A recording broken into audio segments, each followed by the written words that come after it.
Oke, saya akan menjelaskan tentang bagaimana cara menggambar fx 3x pangkat 5 dikurang 20x pangkat 3 per 32. Langkah pertama, kita lakukan analisis prakalkulus, yaitu mencari daerah asal. Di sini daerah asalnya adalah domain x sama dengan bilangan real, dan daerah hasil y sama dengan bilangan real juga. Sedangkan, kalau kita mencari fungsi ganjil atau fungsi genap, kita masukkan fungsinya f min x. Kita akan menghasilkan min fx. Artinya, fungsi ini akan berupa fungsi ganjil, yang berarti dia mempunyai simetri dengan titik asal. Kemudian, langkah berikutnya, kita mencari titik potong dengan sumbu x dan y. Kalau kita masukin f0, maka kita akan mendapatkan 0. Yaitu titik potong dengan sumbu y hanya ada di 0,0. Kemudian kalau kita mencari titik potong dengan sumbu x, kita akan mendapatkan dua titik, yaitu 2,6,0 dan min 2,6,0. Setelah kita melakukan analisis prakalkulus, baru kita melakukan analisis kalkulus.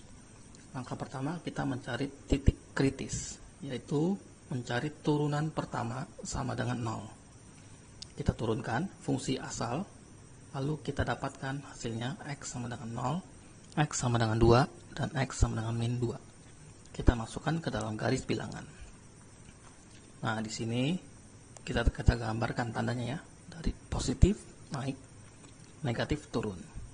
Sedangkan yang kanan ada negatif berarti turun, lalu naik plus ya, setelah melewati tanda positif menjadi plus.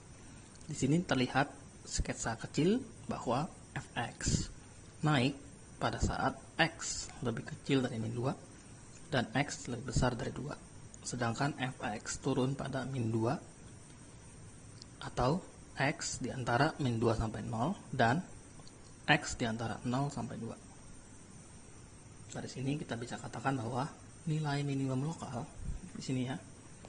Di sini terlihat minimumnya ketika x sama dengan 2.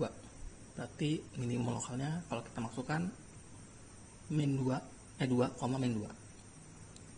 Dan maksimum lokal terdapat pada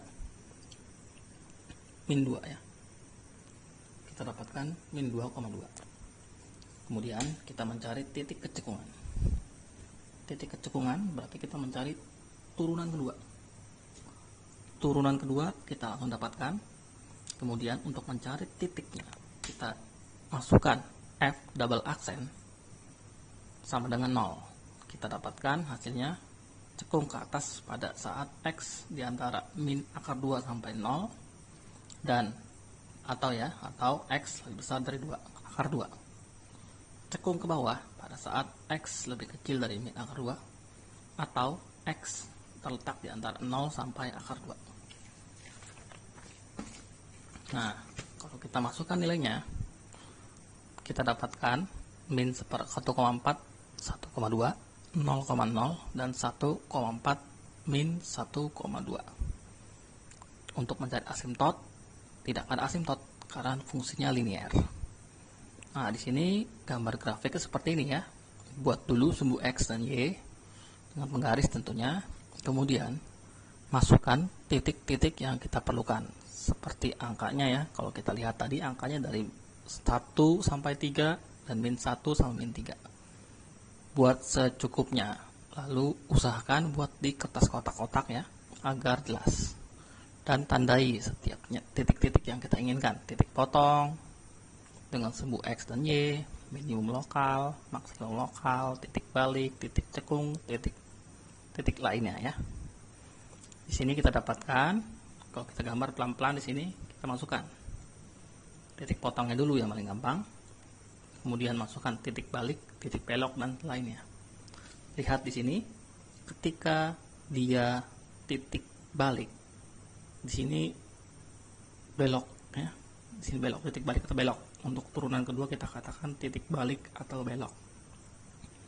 Di saat dia berbelok di min 1,4,1,2 di sini dia berbelok. Lalu ketika di 0,0 dia berbelok lagi, dan seterusnya. Kalau kamu lihat secara saksama, bentuk grafiknya adalah simetris. Terima kasih atas perhatiannya. Selamat mengerjakan.